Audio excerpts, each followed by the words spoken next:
Hey guys, it's Dobbo here. Now, the NRL season might be over, but that doesn't mean the fun can't stop with Ladbrokes. Now, our great friends at Ladbrokes, you go and download the Ladbrokes app.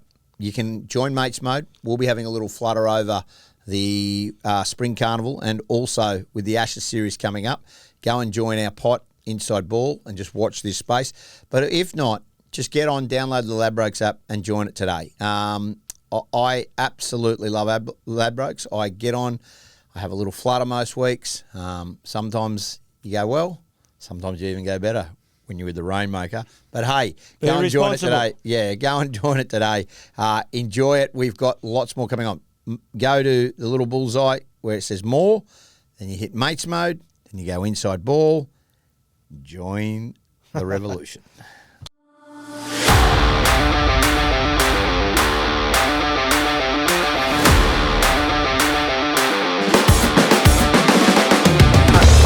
Hey, welcome to Inside Ball and another guest. Well, this time we've gone a little different. Some absolutely love this bloke. Some hate him. Most of you don't really know him. But this guy is a 13-time award-winning Walkley Award, Clarion Award journalist. He's the chief league writer for the Courier Mail. He's recently added boxing into his repertoire. Some call him Bomber. Some call him plenty of names. His name is Peter Badel, the chief league writer of the Courier Mail, and he is on Inside Ball. Bomber, hello, mate. What about this, Dobbo? They call me Trouble as well. They call me Trouble. But, you know, this is a weird one. I'm not used to this. Oh, you shouldn't be, because for once you're going to answer the questions. Thank you for doing this, because I know this was a thing, and we've talked about it. Kevie said we've got to get Bomber on at some stage. Because most people don't know, would it be fair to say, the real Peter Badel? Like, if people read the articles, people see the bloke on NRL 360 and the boxing, but it would be fair to say that most blokes don't really know Peter Badel. No, they don't. And it's interesting, Dobbo. I mean, you're one of my best mates, so you know my life story. And, you know, I've always wondered, because we've done so many press conferences over the years, and so many of them have been rubbish, you know, and you just sometimes think...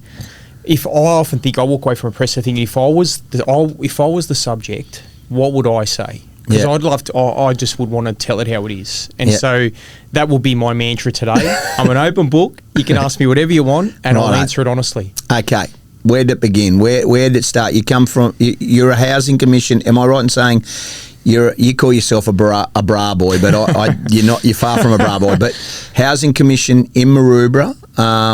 With a stay-at-home mum raised by a single mum. Yeah, so pretty humble beginnings, Dobbo. I think so. Originally, I was born in Mascot, so that's where it all started. Adam Reynolds territory, the great South Sydney territory, and I went to school at Gardners Road Public School, and I played soccer, footy, played for the Mascot Jets for a year or two, played mainly soccer, a bit of cricket in summer, and so lived in Mascot for about 8 years, and then you mentioned my mum, and you know we'll get into that as well. But it's been a tough life in many senses, and one you don't envisage, one you never know how to deal with at that age. But Dad was an alcoholic, and this is an interesting one, because the great paradox of my life is that one of my great loves, sport and rugby league, is entwined with my father. Yet I didn't see my father from the age of 9.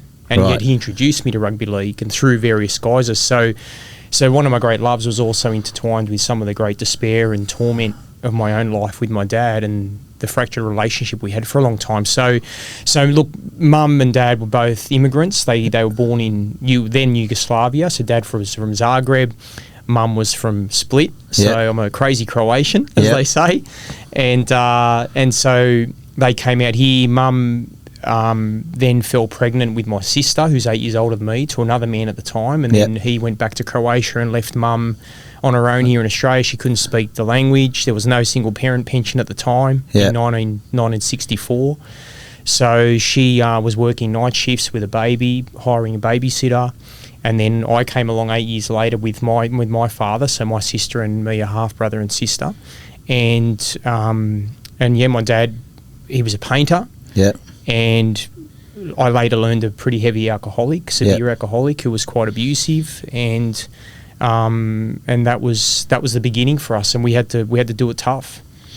Bomber, I always say you scrap, and you as a journalist, you fight over a bone for a story. Like, and a lot of people don't know this, but it would be fair to say that came from your upbringing because of, am I right in saying, and I might have got this wrong over a period of time, that you actually saved your mum's life. You had to fight and get out in the street, you and your brother Willie, because of you had some hardship with your old man was no good, and he was, and I might get this wrong, but you went down you climbed down a drain pipe and tried to flag out in the road. Is that right? Yeah, sort of. So we So when I was...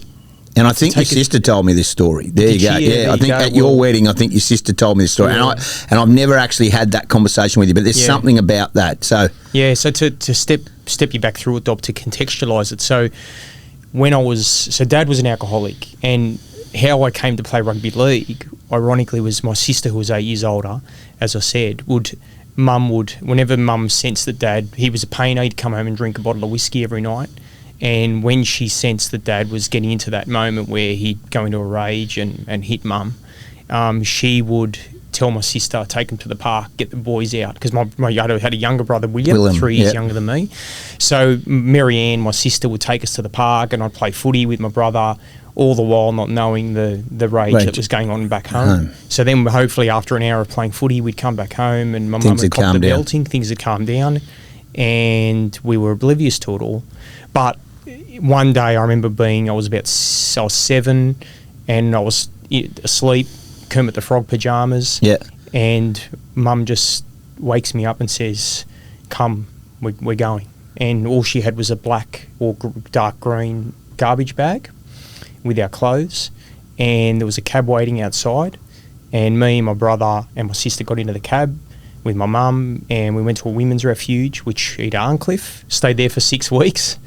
And so then somehow Dad found us. I don't know how he found where we were, but he begged us to come back.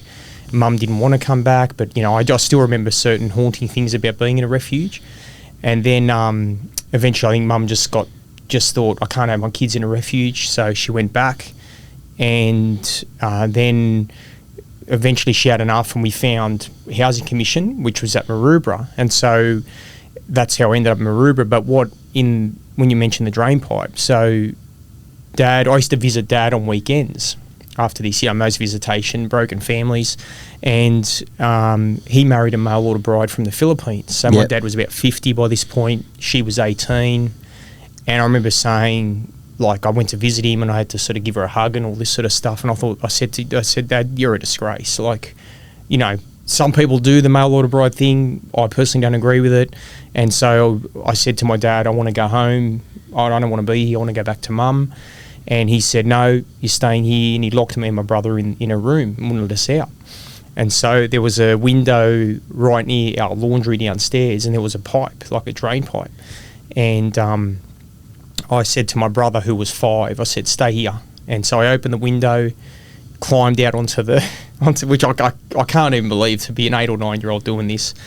I climbed out the window, went over to the drain pipe, which is about half a metre away, was able to latch onto it, slid down the drain pipe onto the roof of the laundry, down off there, and then I went to the old telecom boxes, the telephone booths. I used to found one on the street. You could do a reverse charges call in those days. I still don't know how I could do that, but I managed to do it. Use things you do when you got survival instincts. And I rang my mum. My mum answered the phone. I told her what had happened. She said, go back, I'm coming. And I went back up the drain pipe into the window. Dad knew nothing, and the next minute I hear a knock on the door and screaming and shouting, and next minute Mum burst through the door and took us away, and that was the last I saw of my father. You never saw him?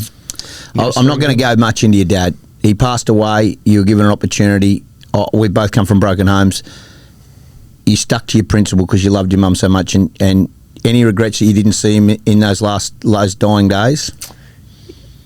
No, not really, but I did have some over the years. I sort of thought, I asked why, about the drinking particularly. I think as you get older and you have kids yourself and you go through your own life stresses, I think you start to rationalise and understand why people have drinking problems and drug problems. And I think Dad maybe used it as a crutch. I never got to ask him. That was probably one regret I have. But the great thing, Dobbo, this is the great paradox, was Dad was a Mad Bulldogs fan.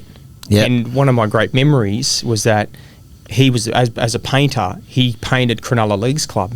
The inside Chinese restaurant there. And so when I was 7, he would take me to there and paint the Leagues Club. And I'd see the Sharks training out on the field, Andrew Heddinghouse and that generation. McGraw, Gavin Miller and Jonathan Docking. And so I'd eat fried rice and drink pink lemonade while Dad's painting the Chinese restaurant and the boys are training outside. And you're watching rugby league. And watching rugby league. And then Dad took me just prior to that. You remember this, Dobbo, as a Doggies fan yourself. We were there together. So 1982, round Belmore 1. Sports Ground. Belmore Sports Parramatta, Ground. isn't it funny, we were both at the same game at different times. Unbelievable, because Parramatta were redoing their oval. Correct. And that was their home ground as well, and that was round 1. I was at that game as well, 1982. It's crazy. So Dad took me to the game as a Dogs fan, and there were people selling streamers in the crowd. And I said, who are they playing? Parramatta. Oh, okay, well, fuck the Dogs. I'm not going because Dad went for the Dogs, so I'm going for the other team. So I went for Parramatta, bought some streamers, threw some blue and gold on the field. They used to throw paper and glitter up. I remember it as clear as day. Parra won 7-6 that day, Peter Sterling field goal, and that's where my love for the Eels started, and Peter Sterling was one of my heroes with Eric Grove. For people who don't know, he's a mad Parramatta fan. He's a sicko. He never declares it now. Okay, you grow up, you go to school. You were very smart at school. Were you second in your year, or did you duck your year? No, I didn't duck. So it was the school of hard knocks. Yeah, I know. But I came third. But you were 82 TR. 82 TR, which is very good. But that just shows the level of the school. It wasn't like if you were at an elite school, it would have been 92. But that got you into journalism in Western Sydney. You couldn't get into Sydney Uni. You couldn't get into the close. So am I right in saying you started going to, you went to University of Western Sydney on the train, out and back, didn't have any money, just that's it? Wanted to be a journalist. That's right. Well, Dobbo, from the age of 9, I knew I wanted to be a journo, and I was a paper boy at 12, and as I was doing the paper run, I'd read every the sports pages. I knew every rugby league journo. I knew the bylines. I knew their headshots, and so I just had my heart set on being a sports journo, and so I then did sports journalism and communications at uni, majoring in communications and professional writing, and there was only really 2 universities in Sydney that did journalism. Well, there was UTS, which was 99 TR, and there was Western Sydney at Werrington, which was 68. And I thought, well, I got 82, you beauty, I'm in.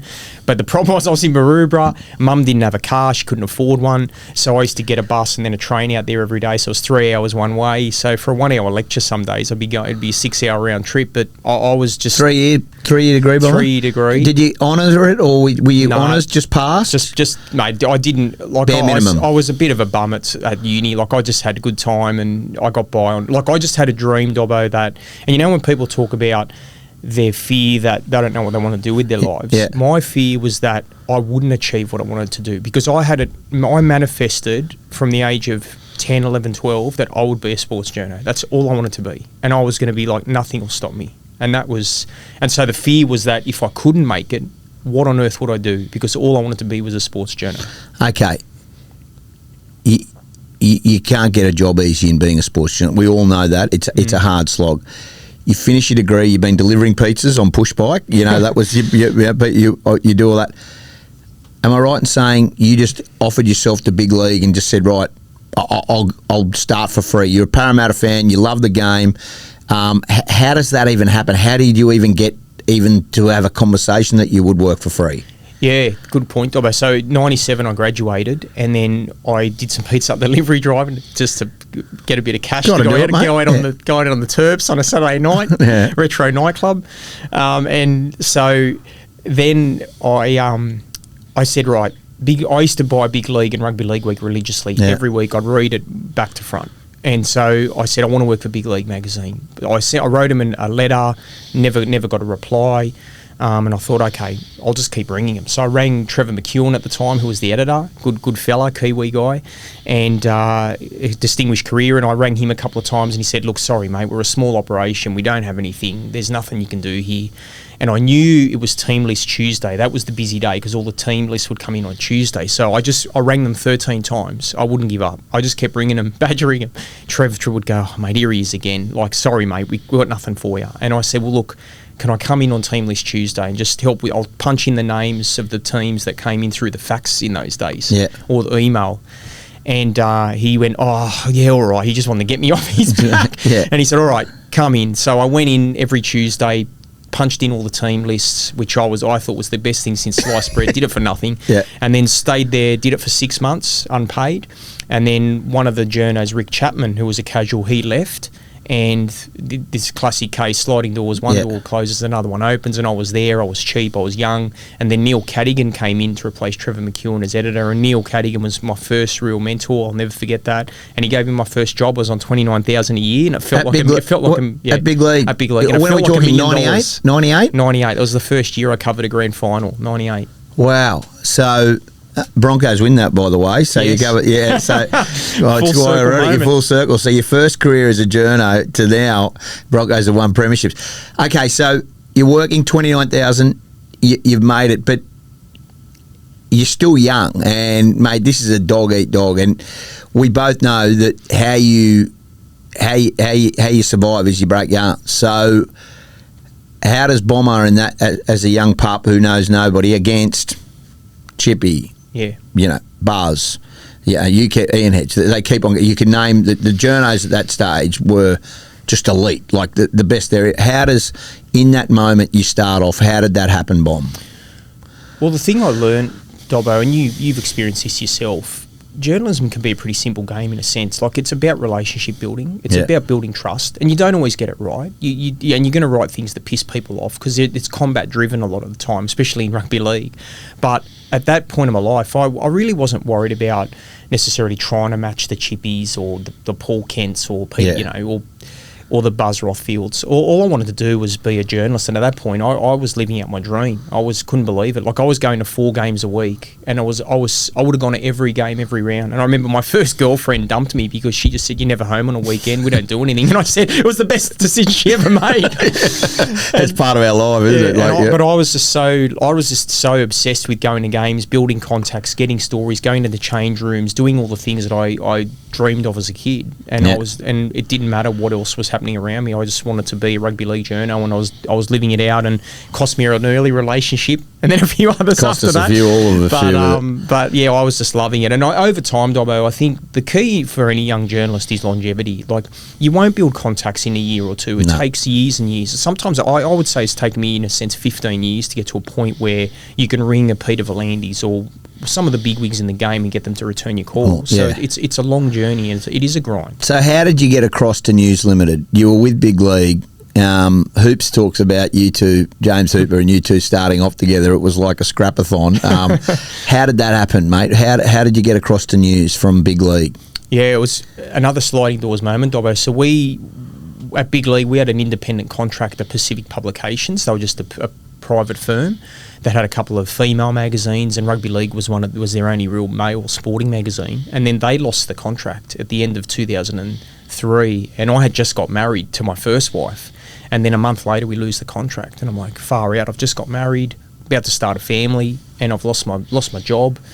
Don't know what I'm going to do. And then News Corp, thankfully, just because we were a small staff, they just picked up they won the contract, and they just said, "Oh, look, we'll just take the existing team of people," which was me, Neil Cadigan, Ben Blashke, and a graphic designer, Craig Smith.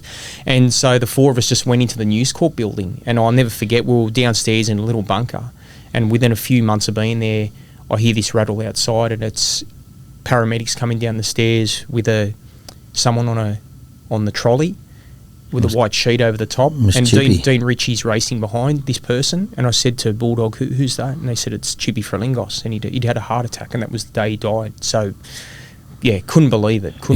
But that was unbelievable, something I'll never forget. But I was in the News Corp building, and then upstairs on level 3 was where the Daily Telegraph was, and the Sunday Telegraph, and I did a couple of subbing shifts on a Saturday to try and just get my name in with the bigwigs upstairs. And then another case where Cameron Bell, the journalist at the Sunday Telly, he went on paternity leave, and they needed someone to fill in for 6 weeks. So again, I put my hand up, I was there, come in Bomber, and I stayed and annoyed the shit out of Buzz Rothfield, and he gave me a job. Yeah, so Bomber, you're starting to make a name for yourself there. You shift to Queensland. It's a big shift for you because you got a job with the Sunday Mail. Now, at that stage, the Courier Mail and the Sunday Mail were two different publications owned by the same, and there was a fierce rivalry, and you'd come up here like a little jump start, and you managed within 12 months to piss every single person off. Is that the case? And you know you did. And it was because you were breaking yarns and you were scooping everybody. And there was and these guys, Steve Ricketts is one of your great mates and mentors, but all those guys, you really ruffled some feathers when you came up here, and you acknowledge that.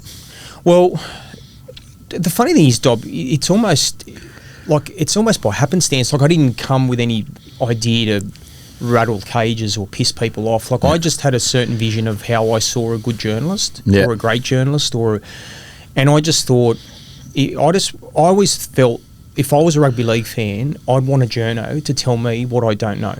That's what, and I as a fan lathered over the Peter Badels, the Buzz Rothfields, who would tell you the inner stuff, the stuff that you couldn't access. And so I wanted to go into the darkest recesses in a credible, honourable way and tell people what they deserve, what I feel that rugby league fans deserve to know. And like sometimes I feel Queensland rugby league journalism for a long time, there was a certain etiquette around, particularly with Wayne Bennett, because Wayne had them all bluffed. He had them all bluffed. Figure. And I felt, Steve Ricketts had a fallout with Wayne for 3 years, and I was pretty unfair on Steve because he did what was great journalism. It was over the Justin Hodges dumping, and Steve did nothing wrong other than report the truth and basically report his mother, hitting out at the club.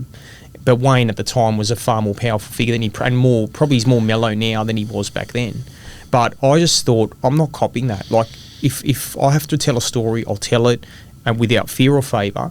And if there's bullets that come my way, if I'm acting with integrity and in an honourable way, and I'm able to do a report without malice, but with accuracy, and always have an explanation for why I write stories, then you can't go wrong. All right.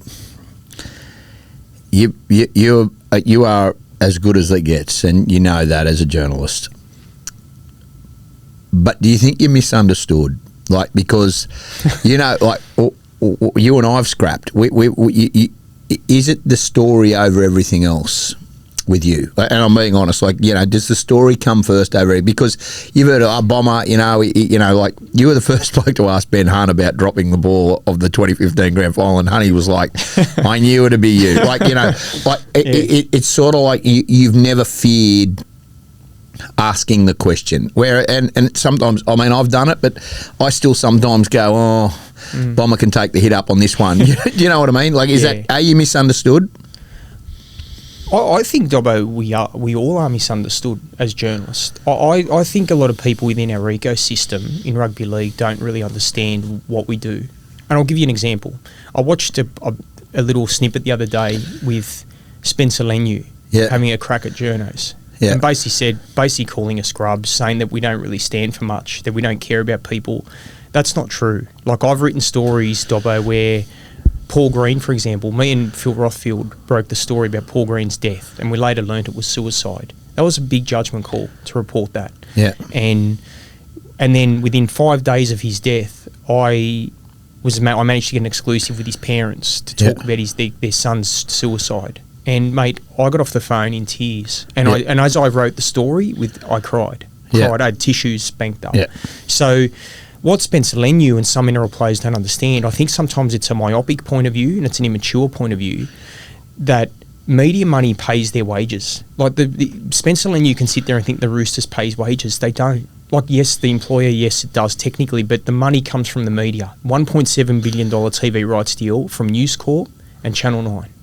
Without that money, the players don't get the handsome rewards they get. Now, there's an option for Spencer Leniu and those players who hate the media.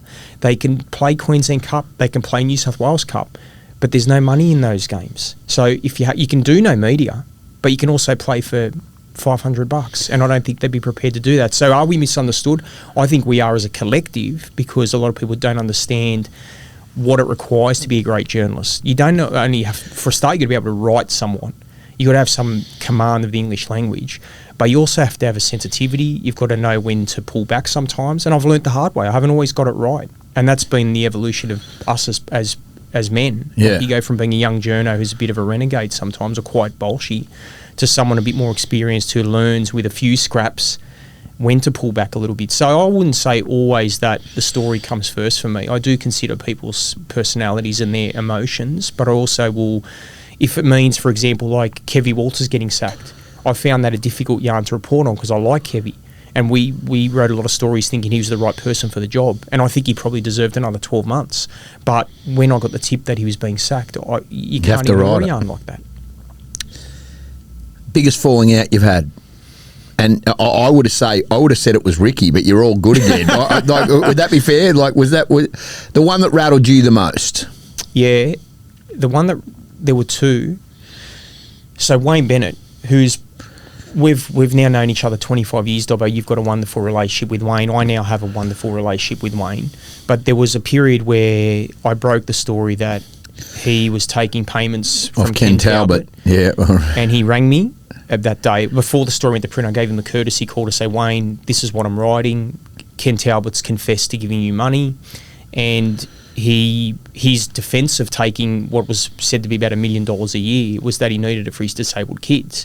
Now, my argument to him at the time was, Wayne, piss off, mate. I've now got 2 disabled kids. Yeah. I don't get handouts from anyone. At the time, my ex-wife's brother had a disability, and her parents never got rich magnates giving them $1 million a year. So I didn't buy that argument. I just said, Wayne, philosophically, I don't agree with it. And I think it's a genuine story, especially when it was going to be part of a crime commission investigation. So it later came out in his book. But one thing I said to Wayne was, because he said to me in reply, I just cop it all the time. I get constant attacks. And I said, Rick Charlesworth, the hockey coach, had a great analysis where he once said, people will write so many good things about you, but you will take away the 10% of negatives. You forget the 90% of positives. And I think that's the human condition. I think you tend to focus on the negatives. And I said that to Wayne. I said, Wayne, I've written a lot more positive yarns than you than negative. And look, to his credit, Wayne has since, we've healed over it, and he treats me wonderfully now. But he didn't. He could have written me off for life. But I think... Did he bar you after that yarn?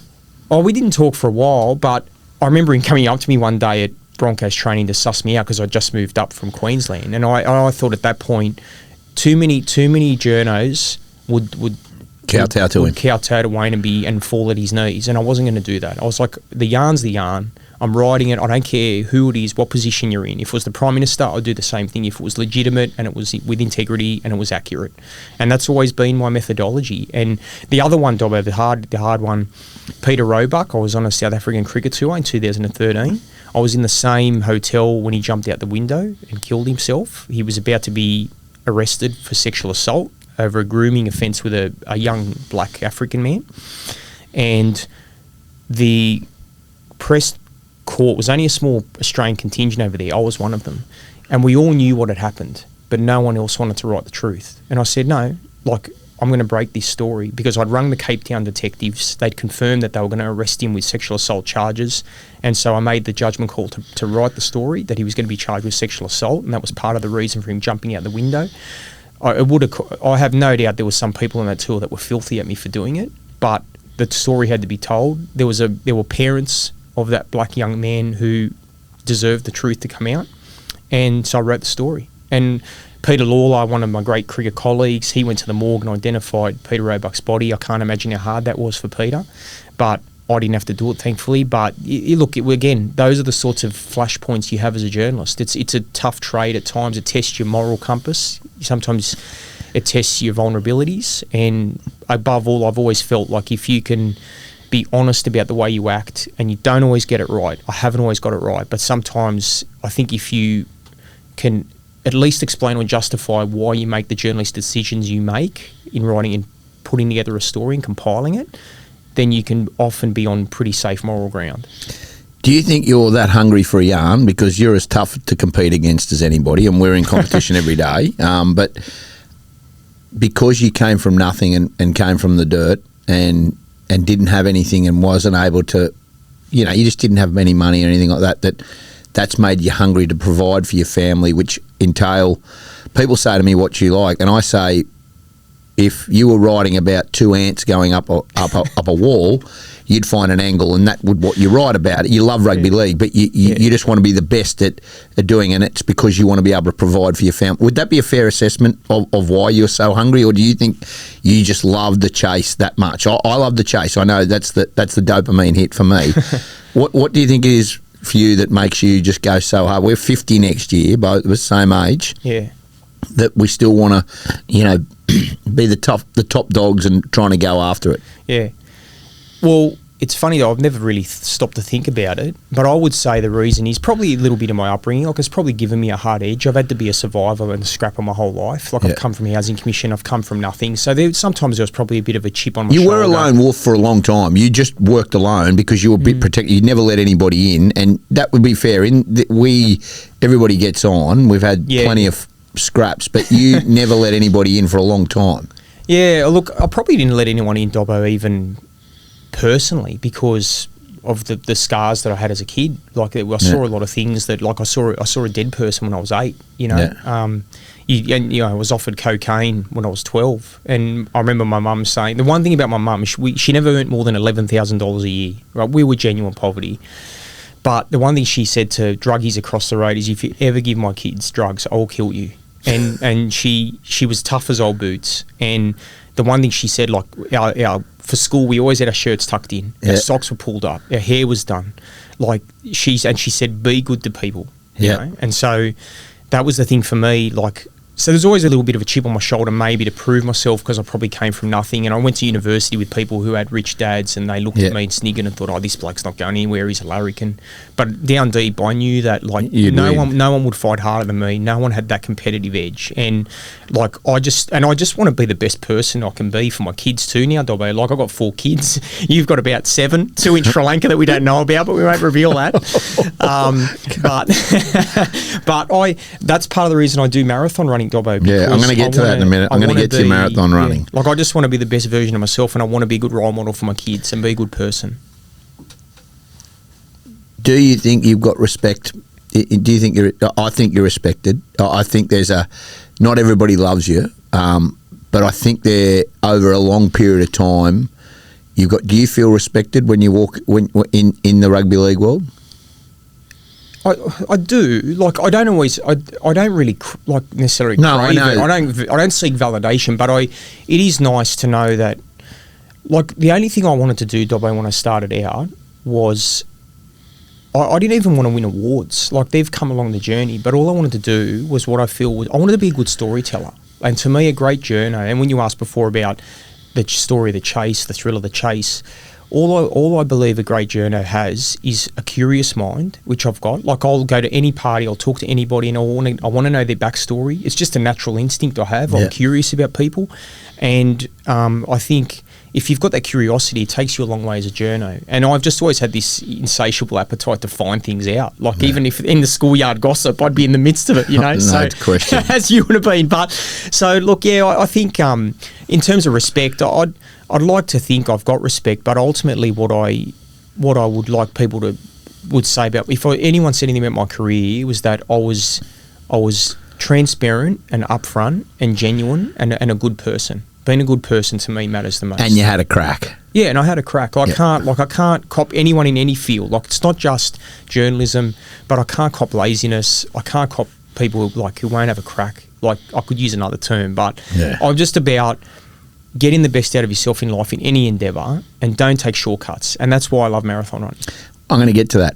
4 kids, 2 older, first marriage, but you've got twins. We both share a common goal. We've both got twins. Who would have thought? But, mate, both of them have got disabilities, and it's been, I reckon, one of your greatest thing is that as your dad, second time around dads, it's a different journey, but you've been a really hands-on father with both, and people don't know this. Both girls have got cerebral palsy, and it's been something you and Lauren have really worked hard as a marriage to make sure that those girls won't disadvantage me and Charlotte. They've been unbelievable. Yeah, look, Dob, the beauty of disability is it's a very humbling experience, and it can be. Like, we've shed many tears over it, me and Loz, as a couple. It's a journey you don't always expect to go on. Like, the girls were born at 29 weeks, so we had 70 days in hospital with them. That was a tough journey. But even Dobbo, like, I've got 2 kids from my first marriage, and as you know, like, going through divorce, I don't know about everyone, but for me, when you get divorced, a part of you dies and never really recovers, just a chamber of my heart. Yeah. But the best part of my life has been the last 14 years, like meeting Lauren, my current wife, and hopefully my last wife. Yeah. Can't afford anymore.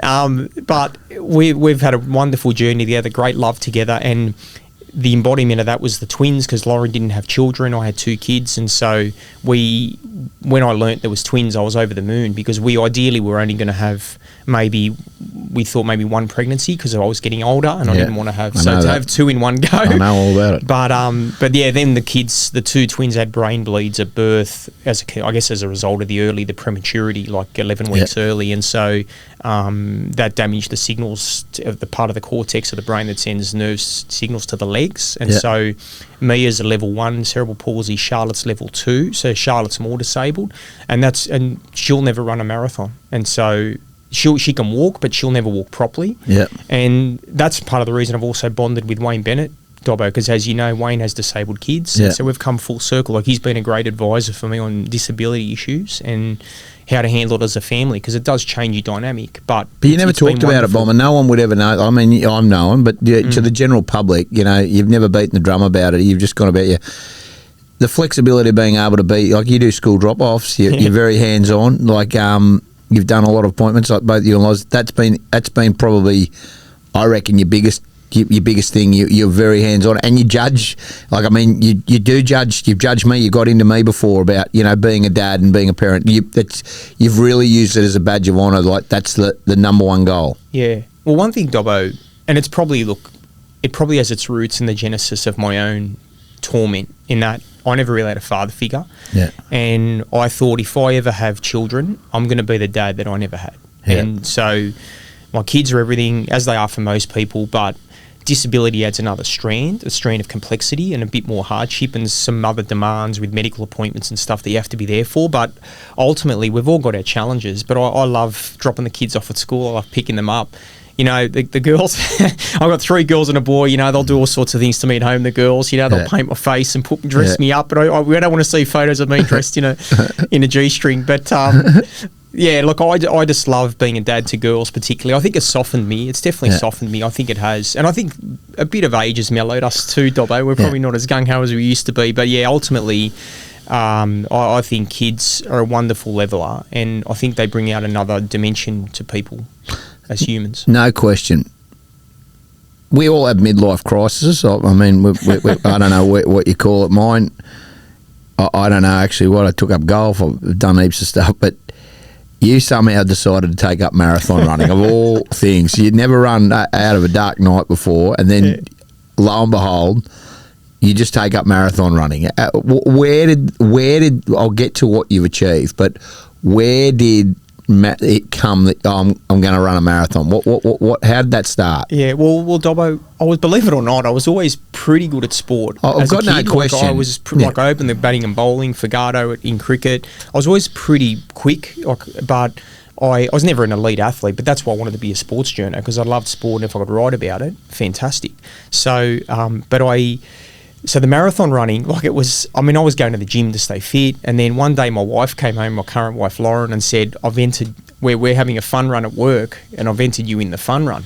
And I thought, oh, mate, I said, how long's this fun run? And she said, 10K. I said, fuck me, 10K, I'm not running 10K. Yeah.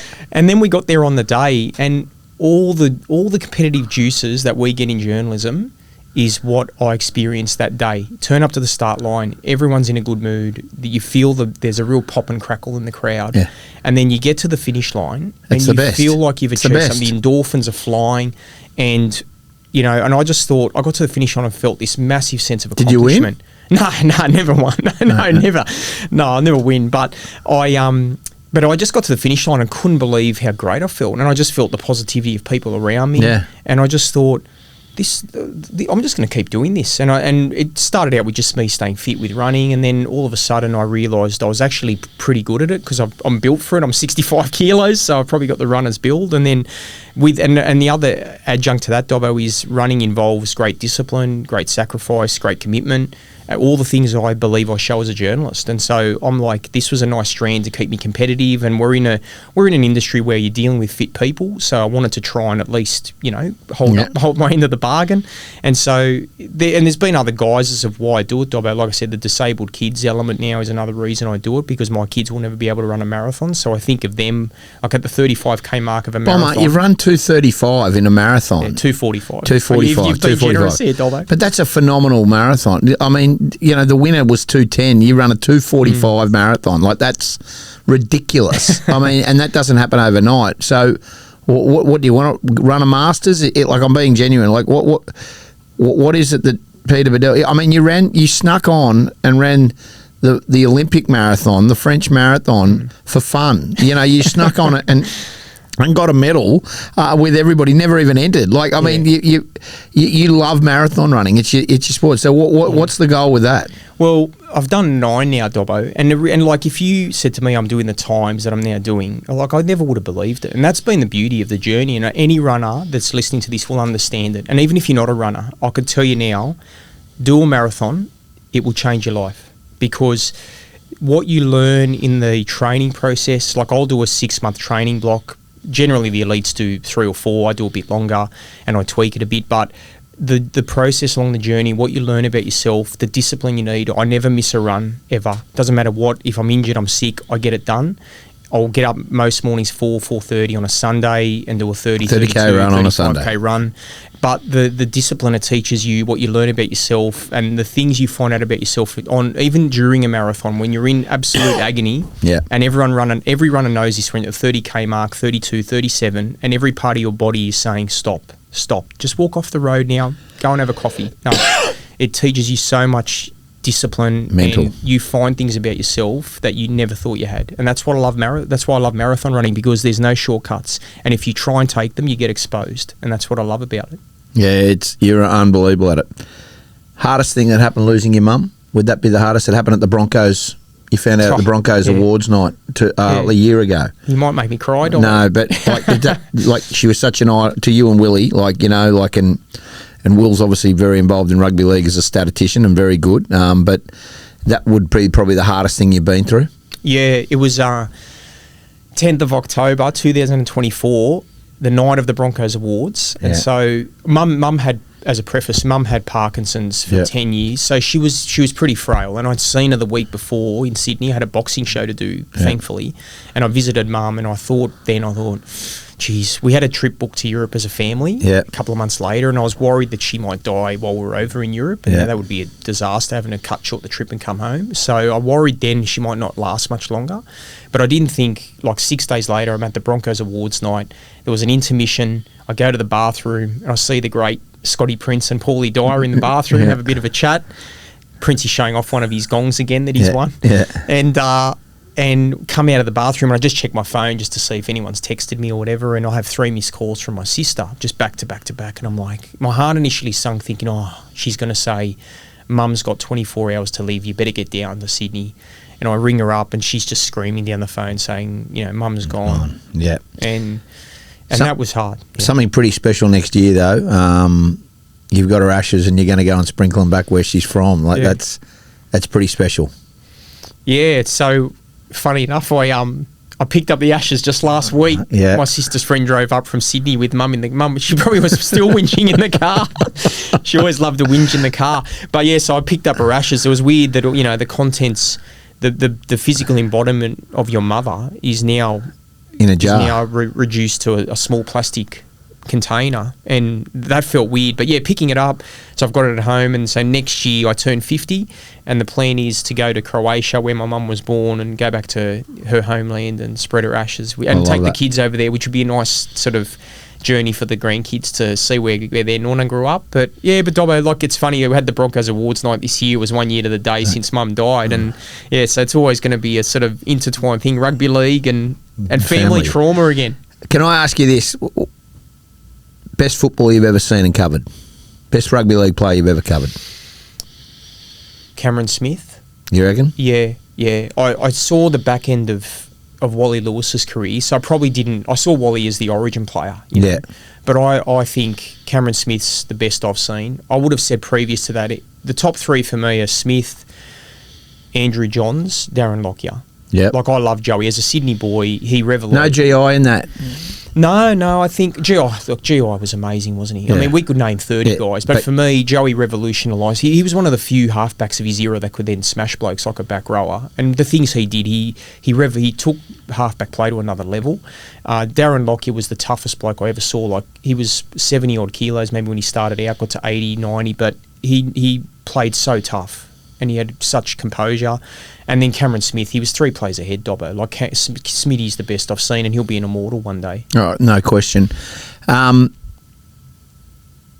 Gold Coast Titans story, was that the hardest story as being a lone wolf that you've ever had to write? Yeah. I don't know if it contributed to the breakdown of my first marriage, because it was a similar time. It probably had an impact, because I became... And I think some journalists that are out there listening to this could probably resonate. There are some stories that you become almost obsessive about, and it's all you think about day in, day out. And because your contacts ring you all the time about it, it's all you seem to be doing, focusing on, talking about, digesting, breathing. And the hardest thing for that story was, like, I had death threats over that story, physical threats. I had people at Titans threaten us. This is the Titans fall in with Michael Searle we're talking about. Yeah, so going back to around 2009 when that, look, I wrote, so for 2 years I did investigation after investigation about their financial state. I revealed that they were basically bankrupt, but the NRL turned a blind eye to it at the time, the management. They later discovered they were $30 million in debt. But it felt like a bit of a credibility test for me as a journalist, because for so many years, for 2 years, no one else really wrote about them. I was the only one really writing about their financial parlour state, and Michael Searle at the time was denying it all. And look, I have no issue with Searle. What he did to get that club up and running was incredible. It's a shame the GFC hit when it did, the global financial crisis, because they were on the cusp of building something special with the Centre of Excellence. Unfortunately, Searle probably overcapitalised, and that led to their downfall. But I knew all along, I had documents, I had evidence, and I knew the club was broke. And the NRL, certain figures at the time, they know who they are. Like, they're pretty gutless. They did nothing about it. They were in bed with Michael Searle, so they didn't want to really expose the true state of the Titans. And I knew all along it was a credibility test for me as a journalist, and I wasn't going to resolve from it. I knew they were broke. I knew that something had to be done to save the club. And the irony, Dobbo, is so many people at that club hated me, but I was the one writing stories to get them their superannuation. They weren't getting paid super. The club was not doing it, and the NRL were happy to let them not get super, which is a disgrace. But I fought for those people, and even though they hated me, I felt that it was the wrong thing for employees of that club not to be paid super, and I would keep writing it until they got their money, and they got their money. They got their dough. It's hard for people to get into journalism now. What's the advice you'd give? Because there is some young lone wolves out there, and we see them and we go, yeah, right. But they're few and far between. What's your advice? It's not all, everybody sees the TV or your photo in the paper or going to an opening of an event. Give us the warts and all. Yeah. I say this to young journos, if you want to get into this job because you think it's glamorous, because you think it's fun, because you think you can show off to your mates about holding the NRL trophy, it's not the job for you. It's not the job for you. Like, you have to have a passion, for not necessarily for sport, but a passion for learning, a passion for inquisition. And when I say inquisition, being inquisitive, but also being prepared to grill people, interrogate people, and ask tough questions when you don't want to. So and also you got to be prepared to play the long game. Like, that's the hard thing for this generation now, and I don't blame them in the way, because we're in a fast food society where the new generation of millennials can almost have everything yesterday.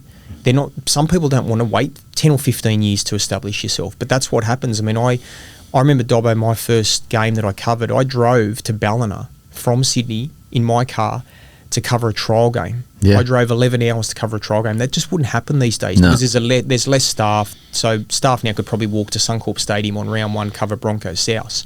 But a lot of journos of my ilk did it the hard way. We all did the slog. And so if you're not prepared to have thick skin, if you're not prepared for combat, if you're not prepared to hold people to account, if you're not prepared to stick to your principles, if you're not prepared to sometimes question yourself and your self-worth and your validity and your accuracy and your determination, then you won't succeed as a journalist. Yeah. Find something else to do. Yeah. Do you find it hard not to judge these younger generations of players? You've been very critical, blokes getting done for coke, fighting and wrestling in Parks, you're always on the phone going on with me, whereas I'm a bit more forgiving because I was a bit of a rogue, but you're very principled on why. Do you think that's unreasonable? No, I don't, because one thing that pisses me off is when I hear clubs always make excuses about players having hard lives. You've just heard my life story. Yeah. I'll put my life story up against 90% of NRL players, and I don't think they've had it harder than me. Yeah. And I've never done drugs. I've never done marijuana. Like I could, maybe it was straighty 180. I haven't touched any of it. And you've had a whiskey. I've had one with you. Very rare though. You're not a drinker either, really. Not a huge one. I have a few red wines. You have a cigarette at the end of every grand final. My missus isn't watching this. A few darts after a grand final. You and Joel. But I just think ultimately, be a good person, and I don't buy that. A tough upbringing should be commensurate with taking drugs and being a grub out on the streets, like being involved in car accidents or causing even domestic violence issues. Like how many players in the NRL have we seen get done for DV? Like to me, and if the NRL's fair income about women in league round, any player done for DV, life ban, gone.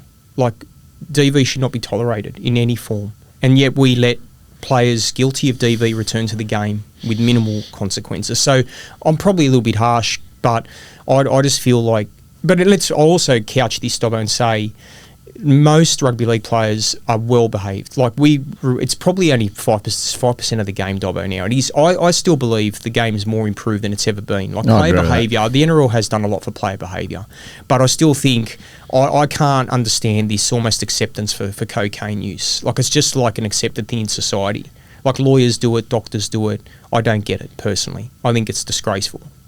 But I'd never do it. But so that's why I probably don't get it. How does Peter Badel want to be remembered? Like, and I mean, as a journalist, what if players talk about you, what do you think that would it be fair to say? Uncompromising on values and principles, ruthless when the story had to be written, but fair. Would that be how? Like I'm just asking you because we go to war you and I have gone to war. We've now had punch ups, you and I, but we've been mates. But we've gone to war a fair bit. But would that be how would you like to be not remembered? But if people are talking about Peter Badel, what do you think? I'd like. Even the word uncompromising, Dobbo, I probably wouldn't want to use that word because I'd like to think that people who know when I deal with them on a daily basis in the rugby league space and in the ecosystem, I think I'm pretty amenable. Like I can be understanding, I can be sympathetic, I can be compassionate when I need to be. So I wouldn't say I'm uncompromising, but I just believe. Like, I won't cop bullshit. Like, a story's a story, and sometimes in this game, people try and spin things. I won't cop spin. I'm not one for spin. Like, and I'm personally, I'm the same. Like, I call it as I see it, and that's probably the big thing for me. I just want to be remembered as someone who was a good person, who gave the best of themselves, actually loved rugby league, and was a good, if you want, historian for the game, because one day people will read our stories, and I like to think that some of my stories are valued and treasured one day, and that ultimately, above all, that I actually admire the athleticism. The athletes that play rugby league are unbelievable. Like it's an honour to watch some of the players in our game. I agree, and we've been very fortunate in that regard. So we've made a living out of the game that we love. 100%. Is it the best job in the world? Maybe not, but it's in the grand final, I reckon. Peter Badel, thank you for being on Inside Ball. This is your life, Ben Dobbin. Thank you. Chances are you're about to lose. For free and confidential support, call the number on the screen or visit the website.